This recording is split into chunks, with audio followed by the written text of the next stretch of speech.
is LTV. Inside Leominster is brought to you in part through the generous support of N.P. Crowley Company Incorporated and by DeCarolis Insurance Agency Incorporated, DeCarolisinsuranceagency.com, and by Enterprise Bank. Enterprise Bank creates success. EnterpriseBanking.com.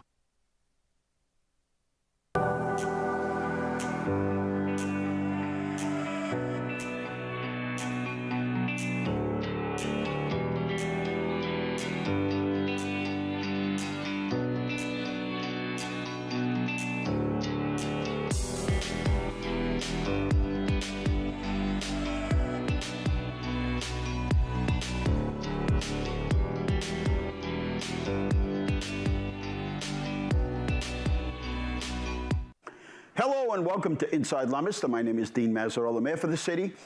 And yes, we're live today. We're in studio. Last Thursday, we were at this time in Denver, Colorado for the All-American Cities. All-American Cities, the National League of Cities is the organization that sponsors it for the All-American City, I guess, contest finalists. We were one of 20 finalists. And here we are, back here a week ago. So we left. We were there Thursday, Friday, Saturday, and Sunday. Sunday was, well, I'll start at the beginning. Every day was busy. Got to see Jim Lancey and his daughter and his son-in-law, Kathy and Jerry Gall. And they came out from Colorado Springs, made us chocolate chip cookies, and spent some of the afternoon on Thursday, I think Thursday, and ate dinner with them, and it was great. It was great, but mostly a lot of work, just a lot of work, a lot of rehearsing, so they give you I think it's 2 minutes or 2.5 minutes to set up. So the stage is empty. You have to bring everything with you. Nothing is supplied by then but lights and microphones. And if you want to bring something, you got to bring it. And we had a lot to bring. I think we have some pictures of the week here that we can show later. Yep. And so, and then after that, you have 8 minutes. That's it. And they have questions at the end, even those are time. So everything is, you're trying to get everything crushed into, a small window. So it's not just show up and say, hey, we're a great city and here's why. There's an opportunity to do that, but there's a certain, I don't know what you call a slogan or a particular, what's the word I'm looking for there? Motto? No, they're looking for, like this year was climate change, sustainability, that kind of thing. So there's a certain topic. A what? The theme? A theme. Yeah, that's it. So there's a certain theme that they're trying to, that they want you to focus on.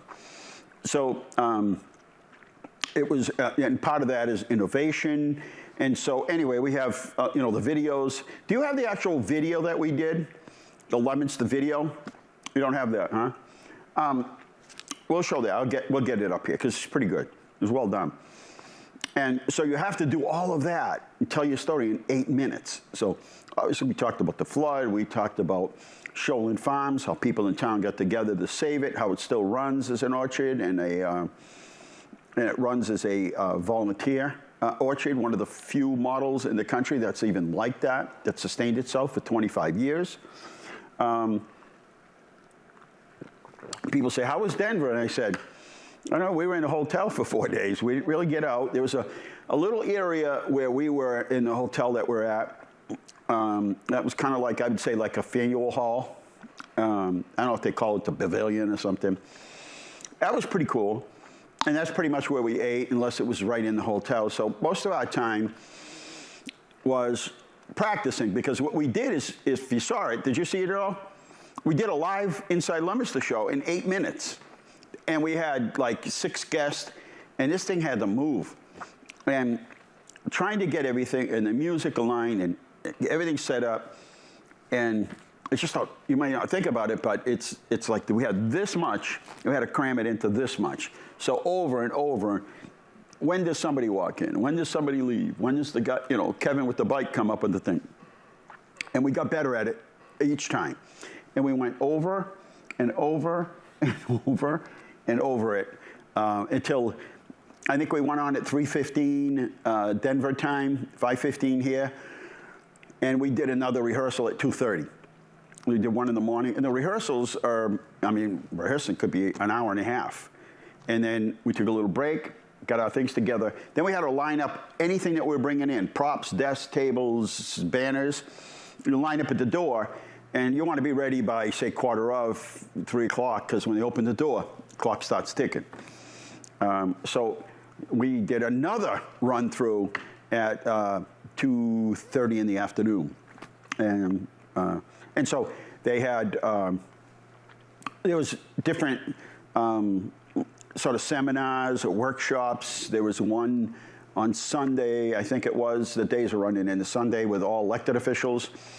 There were only, I think, 2 full chartered mayors, and the rest were like ceremonial, or they were the president of the city council, and there were city managers there, and assistant city managers, vice mayors. There's, different charters, different places. And the other full-time mayor was a mayor from Akron, Ohio, which I've actually been to Akron because they're a big rubber. In the old days, they did rubber and manufacturing plastic similar to us. And it's funny because we do thermoplastic elastomers, which is basically rubberizing plastic.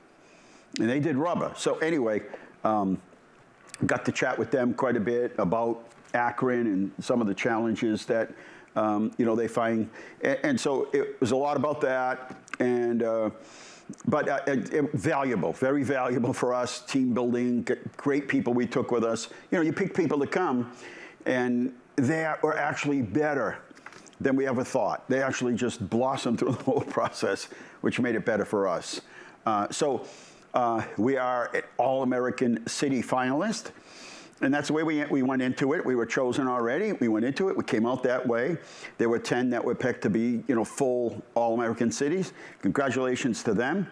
And now we have a better idea. I think if we go back, we have a much better idea. Now, nothing against them, and not sour milk or anything, right? But, some people had, full-time people that this is what they've done for 8 months, and that's just not the case here.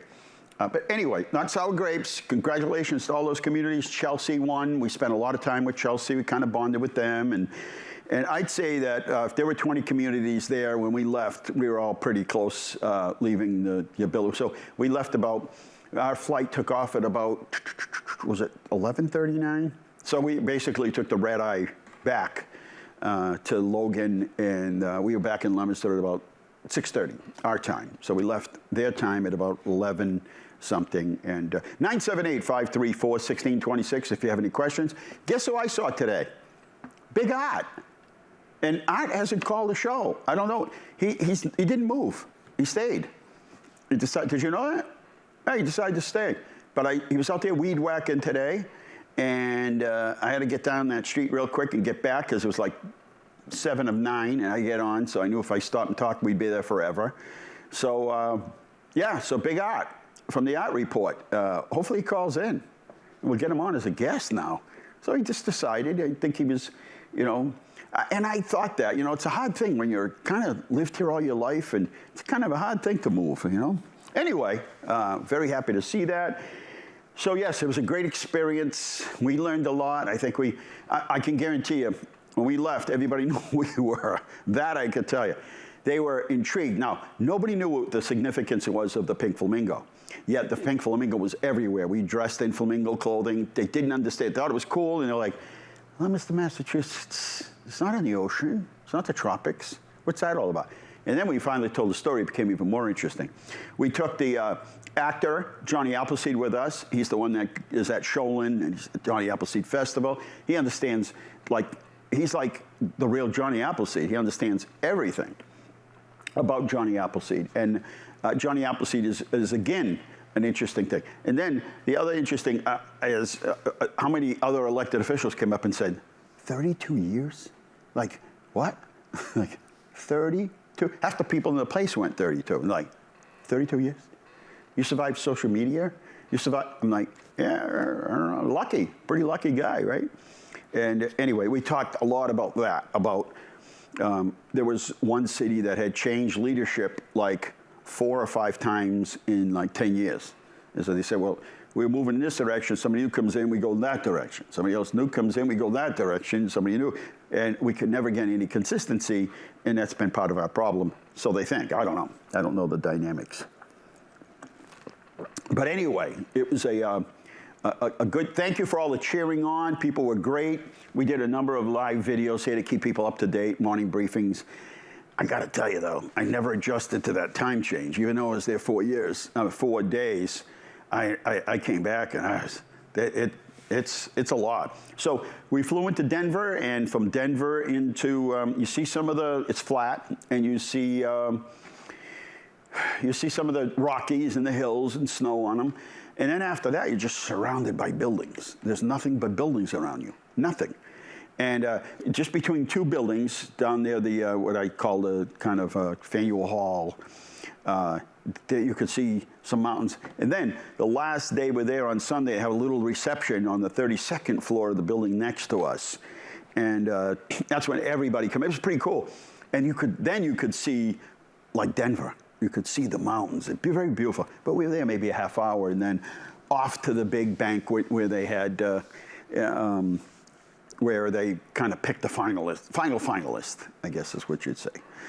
Anyway, we're live this afternoon. If you want to call, 534-1626. It is Independence Day tomorrow, and lots of cool things. If you get a chance this weekend, Google interesting things about Independence Day, because there are a lot of cool things, like John Adams and Jefferson died on the same day of July 4th, which is pretty amazing, right? Hours with each other. How July 4th was really, I think it was Adams that was upset because it shouldn't have really been July 4th. I think it was like July 2nd. There were just so many interesting things. And it is, for me, it's one of those weekends where things start to slow down a little bit. People are on vacation. We work today till 4, and there's still people in the building. Still plenty of work. The phones are ringing, but you could see people. This is when people want flowers to be planted. They want the lawn set to be out and washed. They want the grill out and to be clean. So this is when everybody's like, deep breath. They've been at it since Christmas and the holidays, and it's a 6-month stretch of, day off maybe here or there. And this is that's why I think it's important that it happened, that we've got Friday, Saturday, and Sunday off. And because it's 3 days and some people will add a day by taking Wednesday or maybe Monday off. And it's sort of like a mini vacation, but things slow down. It's kind of like after the holidays, January, that first week. The first week, I'd say, slows down just enough that you can kind of regroup. And for this weekend, there's I don't know if it's PBS, but they always put, is it tomorrow night? They do the fireworks at the Esplanade. I think locally, Channel 5 or somebody picks it up. But you can listen to, even now with your phone, you can pull up patriotic concerts from wherever. And I think that's the kind of weekend, right? Just kind of decompress, maybe get some things done. 3-day weekend, you can get some things done. If you're around the house and you haven't traveled away, you get some things done, little puttering kind of things that you weren't able to get done. But all of a sudden, the significance of this country, only 249 years old, the significance, it hits you. We're not 1,000 years old. We're not a couple thousand years old. And so much has happened in that short amount of time, really, when you compare us to other places. So, that's kind of what I think. And now I kind of look at, next year, this was the 250th year of the conquered Lexington, the battle, the shot heard around the world. What were they saying the other day? Was it Bunker Hill? No, Gettysburg. 50-something thousand people were killed in 3 or 4 days. Man, oh man, this is the weekend to catch up on history, I'll tell you. And there's a lot of movies and things that you can do to catch up on, but just a quick search brings you to all of this history. And but yeah, that's why. So now I started thinking ahead. I'm like, next year is the 250th birthday of this country. So last year the significance was, you know, the shot fired around the world, the reenactment of Bunker Hill, Gloucester, and all those places around the country. And next year's our birthday. And I don't know whatever, you know, I suspect there'll be things, but whew, man, I'm glad I was around for a little piece of them, you know, a little piece of them. Maybe some of the best years. All right, we're going to take a short break, and then we're coming back with Mike Kerrigan. He's from the Leominster Historic Commission. We want to keep it like light today because we head into the beginning phases of summer. And I would say if there's anything you can hold off on, so this is my strategy, right, being in the retail business. If you can hold off buying things, the retailers, this is it. This is it for them. After July 4th week, sort of, they want to move this stuff out. They're done. Consumers expect a deal from here on in, right? You've done everything. You bought this, you bought that, the new gas grill.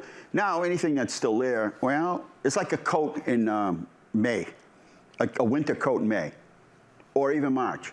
Or even a certain point in the winter where like, yeah, I already got 6 of them. I'll wait till next year, unless it's a really good deal, right? They'll pay full price. First cold day, right? Snow blowers. They're lined up down at Lowe's and Schofield's and everything, right? They sit there. And then all of a sudden, and they're sitting there because you got a warm winter. Then all of a sudden you get this one big snowstorm. What happens to the snow blowers? Gone. What happens to those snow blowers in April or May? Nah, you know what? If I have to shovel one more time, or my old snow blower, that'll get us through. And then maybe next year we'll do this, right? So think of purchases that maybe you can hold off a little bit on, because if you can hold off on those purchases, you might find yourself getting a good deal. Because I don't want to say this, kids, block your ears, but you know what's coming in like next week? You know what it is, Scott? Back to school. They start setting up all the back to school stuff. Nothing more depressing than that for kids. They're like, we just got out. But yeah, that and fall. And nobody knows retail better than, say, the Hobby Lobby people. They don't want anything that's summer related in their stores after next week. That's it. They want it out of there. Now it's fall, it's Christmas, it's back to school, nobody understands the business better than them. So there you go. That's my helpful consumer hint for the day. If you can hold off on a purchase, hold off, because next week and the week after, they're going to start moving stuff out. All right, be right back in just 1 minute.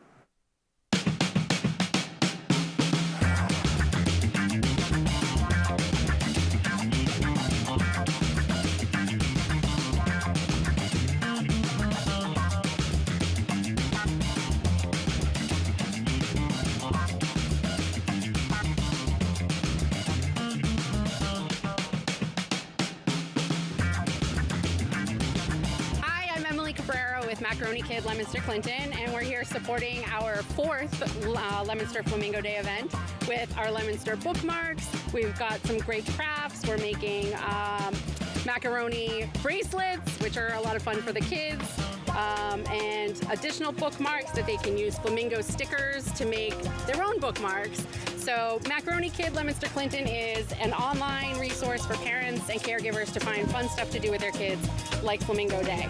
And we love coming out and being able to give back to the community and support local businesses.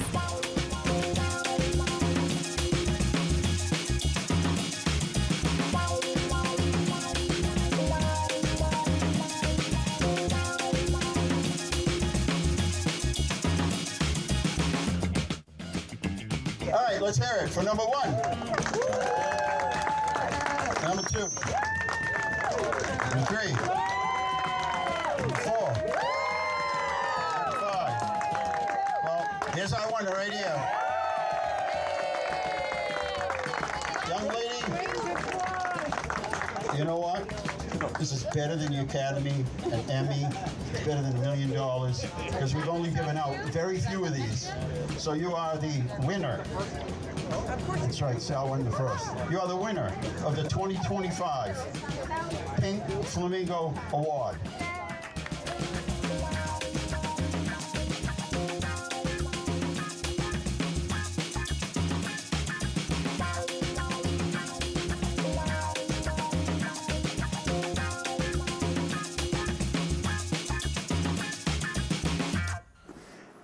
we're back here at Inside Leominster, 978-534-1626. And I will tell you, it was 100 degrees on the street that night, right? It was hot. And I thought, is anybody going to come out tonight? Like the news, that was the first day that it was the first day of that heat wave. And I thought, all the news has been doing is hyping it up. This heat index alert, all this stuff like hyping up like the northeast storm of the century. And I thought, is anybody going to come out for this stuff like a Monday? And I don't know. And they came out all right. We've got people that come in every year from North Carolina. It's like such a big thing. And then it was all the Facebook pages for flamingos. They're all these like enthusiasts, these real groupies. And they're like, you guys have a pink flamingo fest? And I said, yeah. And we just had a ball. Even though it was hot, people came out and we had a blast. So everybody, thank you for our sponsors. Thank you for everybody that could come out, all the vendors. You saw one of the vendors right there. And we had a lot of fun. That's what it's all about here. And that's the other thing that a lot of other communities out there in Denver were interested in is all the different activities that we have. And when I said to them, oh yeah, well we have a cannoli fest. And they were like, a cannoli fest? Then I said, we have a watch paint dry fest. And they're like, no. I said, no, I'm kidding on that one. Anyway, Mike Kerrigan is with us today. Michael from the Historic Commission. Absolutely. And we wanted to keep it light. We talked prior to, we talked about the Revolution and talking in Lexington. And last time we had you on, we talked about a lot of stuff. But when we were leaving the old police station, starting to clean it out, and I came across all like stacks of these police logs from the past. And I said, Chief, make sure nobody throws that stuff away. That stuff's priceless. Yes. And lo and behold, they boxed it, saved it. Michael and the rest of the commission got a hold of it, got their hands on it. And there's some pretty interesting stuff in there. It is very interesting, intriguing, yeah. How far back did you have the police logs to? This is the original Leominster Police Logbook. It's from 1898 to 1912. Unbelievable. And just here, all handwritten. All handwritten. There was no office word or anything like that. And a lot of the handwriting is not really all that legible, but it's just so interesting how they booked a person. They wanted to know what his, if he was an American citizen. If he wasn't, they wanted to know his nationality. If he was his occupation, his age. And then I did a lot of research on this. Obviously, in that year, they had horses. Yeah, it was all horse and buggy. Yeah, there was no police cruisers with mobile data terminals and anything. Exactly. No, not at all. But this police department was started up in the 4th Town Hall, which is now the parking lot between the Baptist and the Universal Church. Right. And that was in 1870. The building was built 1851, and then in 1870, Leominster, after they dedicated the Civil War monument 3 years earlier, Leominster got down to business of establishing a police department. Right. And so they went down into the basement of the 4th Town Hall, looked around, said, okay, we can probably accommodate 6, 7 cells, what have you. And the police force was established. And it was interesting that the number one crime back in those days, drunkenness. All the way up. Pardon me? Was it drunkenness? Yes. Very perceptive of you.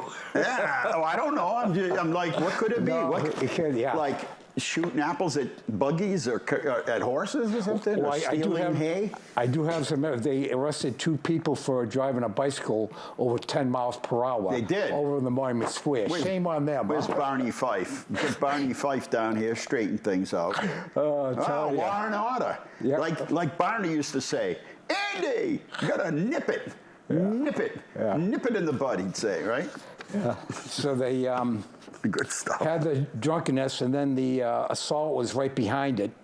And after they found out that you were an American citizen, they found it was mainly the Irish and the French, and then later the Italians came onto the scene in 1910, around that time frame. Yeah, that's when my grandfather came. Yeah. And so anyway, around 1910, the Italians had a couple of bad boys, you know, and they got in there. But other than that, the police department. So were there like barroom fights and that kind of thing? With the Irish, yeah. Where were these fights? Were they in barrooms or at people's Taverns, houses? yeah, they had taverns, yeah. Taverns, yeah. And Fitchburg had the same problem, same exact everybody problems. did, I'm sure, you know? yeah. And the Irish were, and then the French, and then later the Italians. And what really, this is kind of interesting here, the Mary Murata gave me a photocopy of this $1,000 reward. Now, as Leominster was becoming having a police force, they had the Great Fire of 1873, and that's where over by where the TD Bank, the Pleasant Street, and part of Central. Okay, there were 6 buildings involved. Where Wyman's is. Yes, that's why Wyman's is there. I mean, that was kind of. That's why it's all new in that area, opposed to some of the other buildings. Yeah. Yeah, but this, I guess after a 3-week investigation, the town of Leominster realized it could have been arson. So they put out a $1,000 reward. Wanted, dead or alive. Yeah, and they were very upset over it. And who was upset over it? The whole town. Oh, but they weren't upset that they were posting a reward. So they posted a reward. $1,000 at the time was like $1 million today. Well, maybe 150. I really the monetary value. Either way, that's pretty significant. So this is where I believe, this is where Leominster, I think, started really, push came to shove, and they decided they wanted to have a full-time police force, and they appointed Charles Rhodes as the first police chief, and he had 6 patrolmen under him, and as I mentioned, it was mainly for drunkenness assault. They did assault 2 police officers back then. Wow. So that was... that's not good. No, and... so did they catch it? Before I forget, did they catch the person that they thought? Not to my knowledge. No. So, but they posted it because they weren't sure, but they thought maybe it was arson. Yeah. Yeah. And at the time, bringing a fire department in to put out the fire, I mean, they built a lot of these big buildings, but there were no way of putting fires out. These fires just jumped to the next building, to the next building. The people came from the farms, right, to call fire department. And by the time they got here, the place was, in ashes. Yeah. So what else did you find interesting? So they had the panic of 1873. This company that financed the railroads went bankrupt, and the American economy took a nosedive, which included Leominster. So what year was that? 1873. 73. It was like the greatest depression they had in the 19th century. Right. And make a long story short, Leominster was affected by it, and there were a lot of tramps, I guess, that they were finding out on the common. Hobos. Yeah. And so the Leominster police would go out there in the embryo stage of the police department, realizing that the temperatures are going down to 5 degrees above zero. My God, buddy, why don't you come with us? And they'd bring him over to the new station, as it was called, and put him down in their cell for the night. Give him a hot meal, coffee, and they only charged him 6 cents. Really? Yeah, that's came pretty like compassionate. $6 maybe, give or take. That was compassionate. Yes, I think it was. That was pretty nice to do. Yeah. Something like that. Let the guy freeze out there. So they were picking up on a calendar year. I think it was like 1 year alone, 1876. They got 442 vagrants off the Common, Central Street, Pleasant Street, and said, "Look, you're freezing to death. Come on in. We'll help you." 400, over 400. Over 400. So that could have been, who knows? Yeah, right. That's what they logged in, right? That's what they wrote in. Did you see like an annual report or anything in there where they talk about? There were reports, yes. Yeah. Yeah. They talk about this is what we did for the last year. Oh, yeah. They had different reports. And one report, this is from the year 1900, which coincides with the book here that I've got. And just for example, they were saying that the drunkenness was the biggest culprit. And they were carrying on about residents versus non-residents, because Leominster was claiming that over 30% of the people that came in that were outsiders, so they were from Fitchburg. That wasn't our guy fighting. That was the guy from Fitchburg. It wasn't one of us. So they found out. And in Fitchburg, they were saying, that wasn't our people. That was the people, those people from Leominster. People, Lunenburg, Leominster, yeah. So they were. They're all outsiders causing these problems. So Leominster was claiming about 30% of them were outsiders. Yeah. So that was a big part of it there. And I mentioned about the assaulting. They had one guy trying to mingle poison with food. There was no Board of Health back then. Yeah. So I don't know what his problem was. What his gripe was. He had a bad day, I think. Yeah. But they said during the year of 1900, Leominster's population was 11,000, and they're saying that 726 people were given lodging at the police station. Yeah. So some of them probably were arrested, but I think most of it, is people that were just plain didn't have any place to go. Yeah. And That's pretty high. I mean, when you think that's 10% of the population.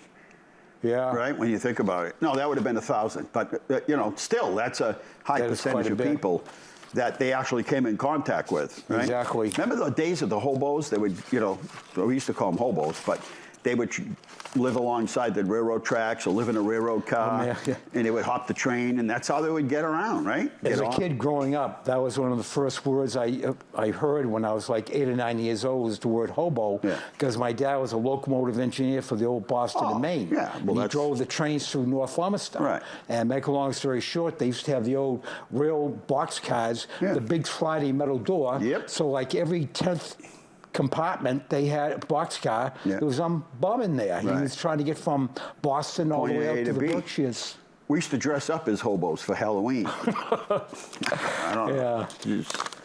This other part here is... You're watching Inside Leominster. My name is Dean Mazzarella, Mayor for the city, and Mike Kerrigan is a member of the Leominster Historic Commission, and we're talking about the wonderful old police log that we found when moving from the old police station to the new one. And today it's all computerized, and there's a software that everything is entered in, but that's pretty amazing. I mean, we used to do it, even my time, with typewriters. Typewriters, yes. Right, we used to type in everything with a typewriter, and the log was just this big, long thing like this, and you'd go 24 hours before you start another one. Yeah.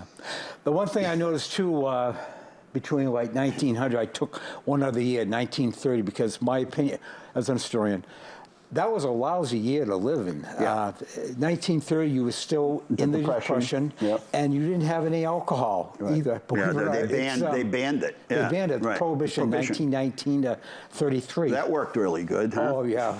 Wonders. Moonshine. So what I did, I really appreciate you having me on the show for me to convey this one aspect, is words in a trust. The people in Leominster, when I noticed about these reports, were very well known of leaving their homes open or their storefront doors open. Yeah. So there were, like in 1930, there were 444 episodes. Leominster patrolmen would walk by. Check the beat. Also, and look over and see a door open, go over and lock it, and then tell the owner the next day, hey, your door was wide open. Yeah. But it just shows there was no narcotics back then, crack cocaine, what have you. Whatever it is now, fentanyl. They were trusting. Trusting, you left the doors open, your house, your business. If it was cold, I'm sure they said to the cops, hey, because everything was, especially from that point on, before the automobile, everything was on foot. Yes. They had beats that would go all the way up to North Leominster. North Leominster was actually a police station where the fire station is. Kendall Hall. Kendall Hall was like a substation. Yeah. So they would actually have to go through those call boxes. They had the box in the corner with the light. And they would actually walk the beat up there. I remember Roger Tater saying one of the first things he had to do was walk the beat up North Leominster. So I think certain business owners would either leave a key for them, you warm up, right? Yeah. Take a nap. I don't know, whatever they were doing in there. Yeah.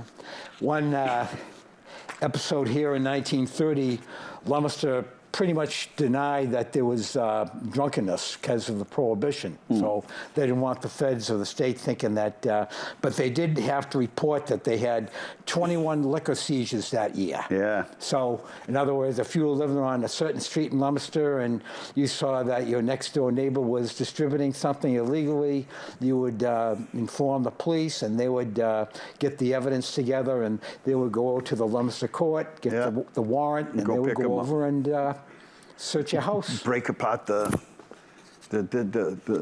distillery. Yes. Yeah. Oof, I can't imagine how horrible that stuff tasted, huh? Well, like maybe it was wine. Maybe they grew grapes and turned it into wine. That couldn't have been so bad. Really, I have no experience in that No, whatsoever. I'm just saying but it didn't work in this country. Prohibition. I mean, people were they were still getting it, right? That they were. That's how the people wanted to have their alcohol and get away from the worst depression of recorded history. Right. And they were also saying another report here in 1930 was another biggie was being present at a gambling situation. Yeah. These people on a Sunday, and that was that's blasphemy. It. Yeah, that's big time. Sacrilegious. And they arrested 21 guys for it, and I think, it was more, but even women were in on it. Did they have their names in there? Not in this report. No, it's sort of like a town report. I wasn't going to read it, but no, they. Yeah, if you had in the '60s a bunch of guys that lived around Middle, Walker, Cedar, Fifth, that area, they used to get together on Friday night and play cards for like quarters and nickels and dimes. Yeah. The police went in and raided them. Really? Yeah, it's a police report. I saw it. I saw it with my own eyes. They went in. They put everybody's name in. They're all Italian guys, and they went in like it was. They went in like it was some major like bust that they went in. It was a big deal, and they went in at 9 o'clock at night, and they arrested all these people, and I'm like, for what? But it's just a different time, right? Yeah. So it's mainly males, and I think So you didn't even have to be gambling. You were in the presence thereof. Right. Yeah. So usually, probably nowadays, males are like 90% of the criminal defendants being arrested, and 10% were female. Yeah. And as I mentioned, they had the Irish and the French, and then eventually the Italians. But they had everything written down. If you were even Finnish, Greek, Jewish, Negro, they put Negro, Black American. Wow. Poland, Portuguese, Nova Scotia, Germans. Yeah, they went right down the whole European to show what you were. Them Italians coming to town and ruin the whole thing, those Italians. But I had one report, I was going to bring it over here. They raided a house on September 1st, 1930, right before Labor Day, and I guess somebody must have been really busy making moonshine, whatever. And they got them, huh? They got them. Well, they raided the house, but they couldn't find any liquor. Yeah, of course, they had it buried somewhere in the... They hid it somewhere, concealed it very well, and... We got a warrant for your arrest over here. Give us the moonshine or else. So there was a lot of that going on. And the other thing, too, I thought was interesting, police in 1930, we used to visit the theaters a lot. And I was trying to figure that one out. And according to what Diane had mentioned to me, was they were making sure that the girls were performing the right dances, because some dances were kind of like by the Catholic Church and all that. Yeah, right. Like, hey, let's put some clothes on there, right? You're showing some. You're showing some ankle here or some arm. Mayor, they were the fashion police. Mayor, 175 times. Hey, knock that off. Put some clothes on. I have clothes on. Imagine what happened today. Oh my God, yeah. It was. Hey, kid. So they got they were visiting the theaters and making sure everything was on the up and up. Right. On They used to that. have live shows at the theaters, and I'm sure they were making sure that they were dressed properly and weren't in violation of. And also killing a lot of dogs back then. Yeah, I guess they were putting down a lot of dogs, and dogs killed by officers was like 22 in one specific time. Vicious dogs reported, and but it was mainly the alcohol they were after. Yeah. And that 1930, Right. and the prohibition lasted for 2.5 more years after that. So, but the Leominster Police Force, as I mentioned, they really. well, almost like a Good Samaritan act back in the early part with the that panic of 1873, and they were getting the tramps, hobos off the street, right. you know, knowing that the weather, it was going to be going to 0 degrees, and these people probably weren't all there, maybe. Right. Had some mental health issues before people knew what it was and called it different things. And but at least they were compassionate enough to take care of them. So I'm thinking maybe sometime by the end of the summer, if you've got a moment, I'll bring this book over to show you and what life was really like in 1898. And it was very, very... they weren't doing heart transplants, I could tell you that. No, they really... but they... pretty primitive. But they're always blaming, as I mentioned, about 3% of the troublemakers were the outsiders. And, yeah, it's them outside Italians that are coming in here. So, yeah. Anyway, I want to remind everybody, speaking of the Italians, that on August 2nd is the Italian Fest. August 5th is National Night Out. Starburst this year is August 9th. And we have that Prospect Park hike, which is the park that just received this big renovation. And then September 5th is Hispanic Heritage Festival, and then the Johnny Appleseed Festival is coming up on the 20th. And then we have the Food Truck Festival, I think. I don't know, there's 2 lists going around in here. I want to tell you that this is important. Tomorrow's July 4th. If you live in Ward 5, we normally pick up trash on Friday. We're going to pick it up on Friday. So pick it up, put it out.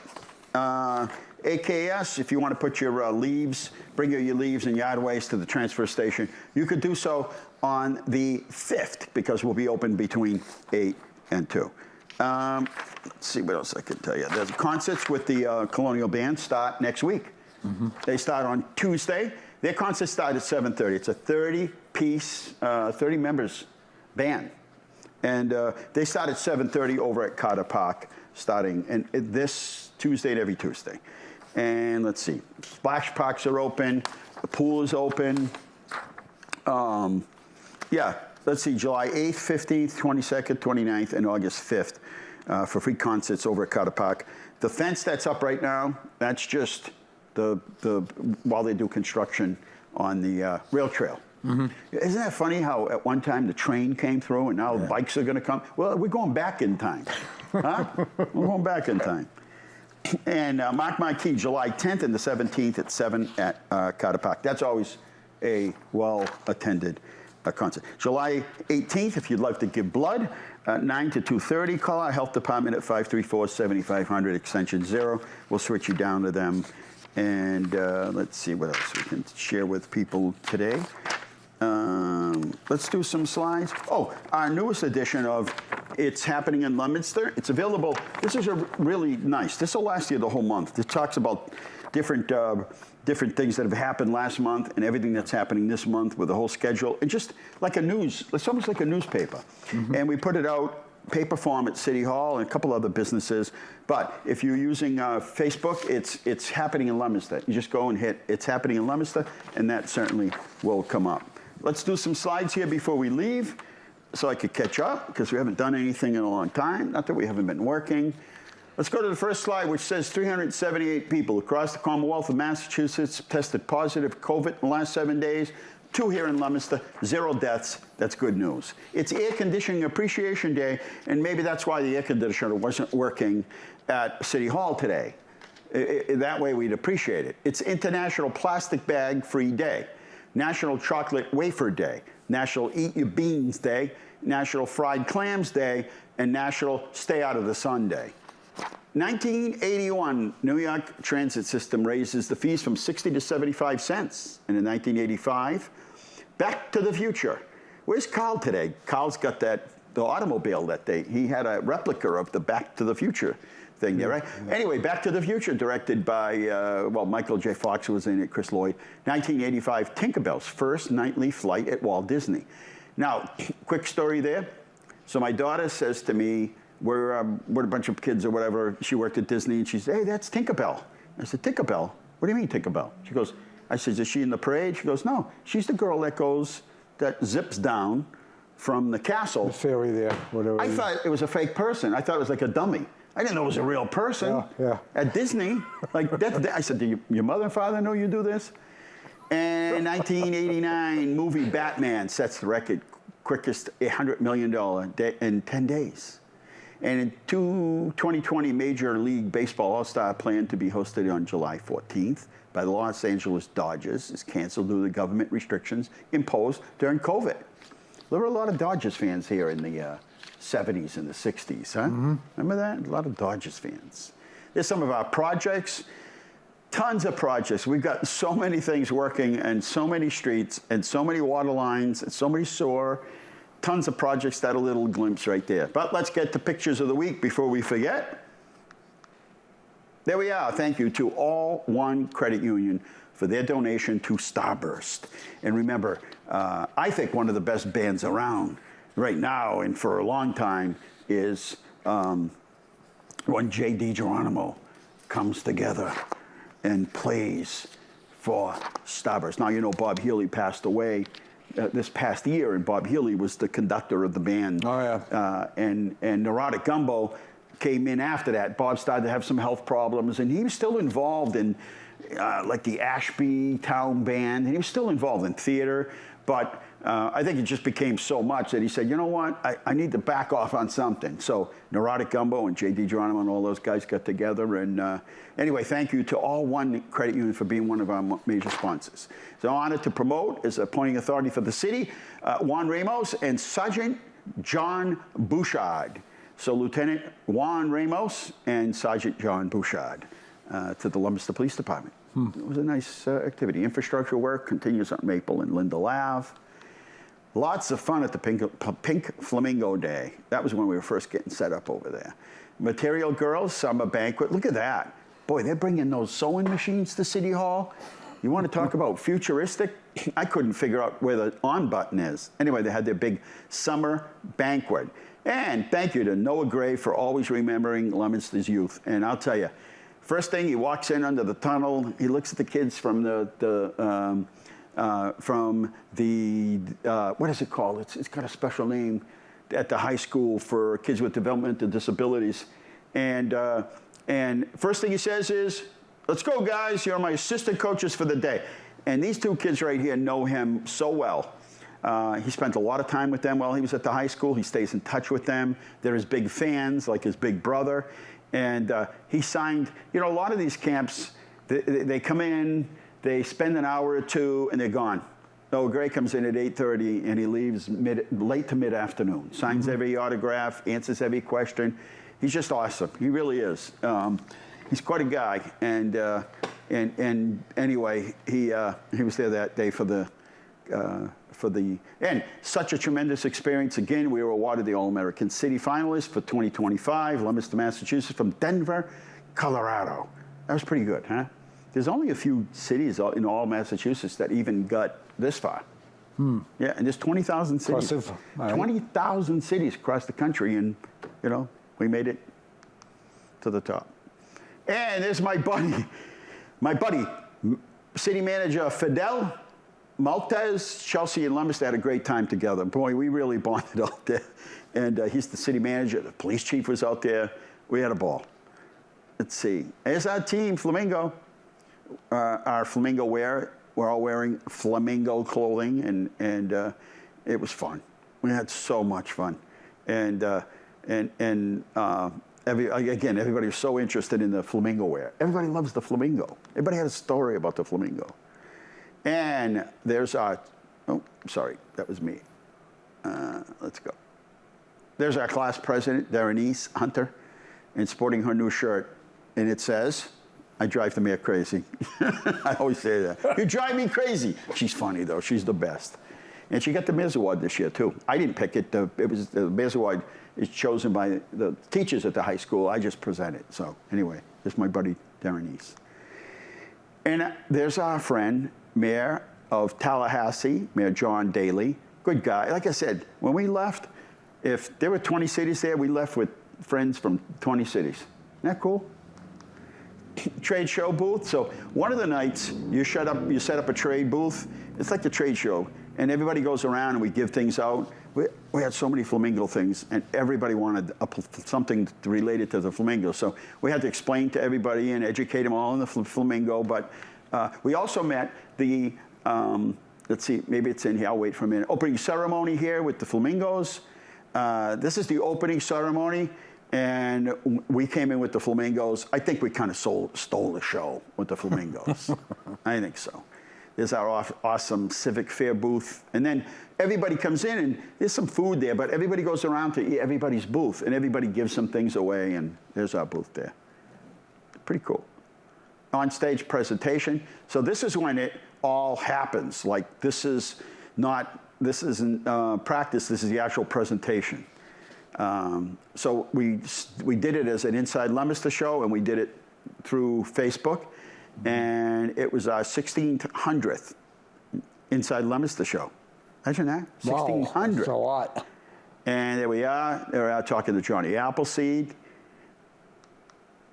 And then our team always together, that's what our sort of logo was. Kevin Williams from Roots, Rebecca Bustilis, Danny Guzman, Darren Hunter, myself, Stephanie Mallard, Steve Ledger as Johnny Appleseed, Amanda Curtis, Robin Desmond, the superintendent of schools, Kelly Rooney from All One Credit Union, and Wendy Weeks, the grant writer for the city. Mm-hmm. And there's our friends from Chelsea. After everything was over, we went up and took a group picture in front of the All-American City. And Darren on her way. So she was in competition for a youth award that is given every year there's only one given. I mean, I can't imagine how hard it was for the judges. And each of these kids came in, and there's Darren. She went out, she got her own pantsuit, she was very confident, and there she is, pulling the door. It was her time to come in, they give you a specific time, and there I was, we're kind of holding, staying there to hold in there for her, to cheer her on, and there she was opening the door to head in, and we're proud of her. And Danny and Becca getting ready to perform at the AAC Night of Entertainment. They were a big hit. So when we first went in and were setting up, they came in and did breakdancing. And the whole place, I mean, nobody. We had more energy. We definitely, if we got an award for energy, nobody could even come close. They were awesome. Everybody loved it. Leominster native, Hannah Barry Williams, event planner. So we're there, and the event planner for this event is from Leominster. Wow. She lives on Church Street. She lives in Denver, Colorado now. Her mom lives over there. And we're like, what? What are you talking about? You live in Leominster? Right away, she's like, I know who you are. I know about Leominster, Johnny Appleseed, the ice skating rink downtown. I was like, everywhere we go, we bump into people. Let's see if there was another, hold on. I'm trying to go back. And then we bumped into another young lady, and a huge thank you to Kathy and Jerry Gall, that's Jimmy Lanciani's daughter and son-in-law. They were awesome. They came here. They let us store everything at their house. They live in Colorado Springs. They brought it all in with us for us. They made cookies for us. They were just awesome. And they hosted Wendy at their house because Wendy flew down first. Mm-hmm. And we're going to see them in the fall. I can't wait to see them. All right, let's see. I clicked it. I clicked it too much. No, I clicked it too much. Can we go back a couple? Mm-hmm. Uh-huh. Let's see if we can click back. It was my fault. I clicked too fast. We'll get it back. There were a couple pictures left, I think. Anyway, we're inside Leominster right now. We're live, only just a couple of minutes left. This is when real summer starts, I think, Mike, is when it gets to be July 4th. This is real summer, even though it was June 21st or something. Yeah, this is when beach time. Yeah, the people got the vacation time scheduled, and right. I mean, that's really what happens, and people start to slow a little bit. Although I got to tell you, projects keep coming through the door, and they never really stop. And the other thing is that, like myself and a lot of other people that work in city government, we don't take like a week off. Like a day here and a day there, because if you spend too much time away and you come back, it's a lot of work. Yeah. It takes forever to catch up. Were you able to get back there for a few slides? Okay. So it's hard because, like, let me see. Okay, congratulations to Leominster's own Mark Dagnall and the Oklahoma Thunder. I don't think we've been here since day one. And who'd have thunk? And here we are with a Leominster native, kid that grew up, Johnny Yes. Appleseed School, Yep. Leominster High School, Yep. and we're pretty proud of him, I could tell you that. he always was the coach. Even when he was on the team, he was the coach. You know what I mean? It's just Player coach. He lives and breathes it, right? Yeah. He lives and that's, you know, you get excited about something. So hopefully he comes home for at least a day and we can make a big deal out of it. And so many people want to do, you know, like, yeah, we got to get him back. And so we'll see what happens. Mike, thank you for coming on. And, Pleasure.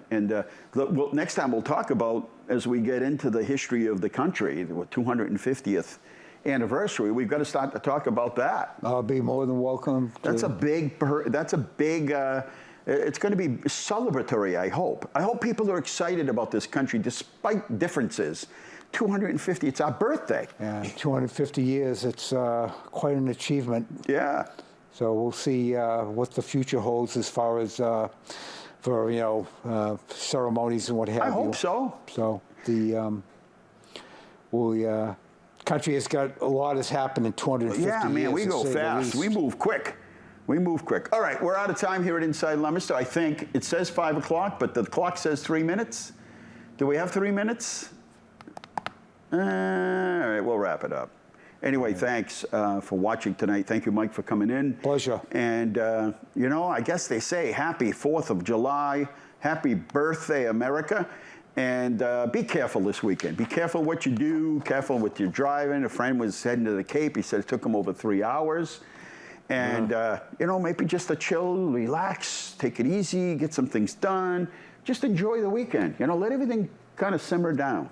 I don't know what's open and closed. I think some of the stores are open, like Market Basket's open, and see, the Lowe's. It seems like one of those holidays where some things are open, and I know a lot of restaurants in town are closed for the next either the weekend or the week, and that's because people go away and cooking burgers. So, thanks for watching Inside Leominster. Good night. God bless you. Remember, the world is run by those who show up. Thanks for showing up. Good night.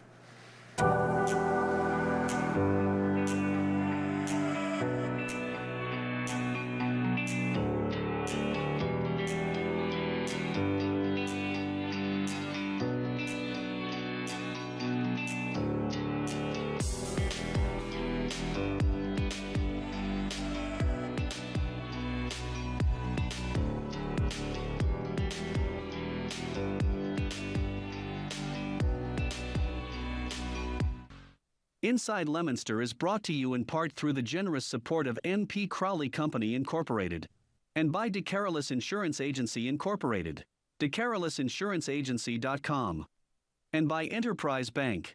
Enterprise Bank creates success. EnterpriseBanking.com. This is LTV.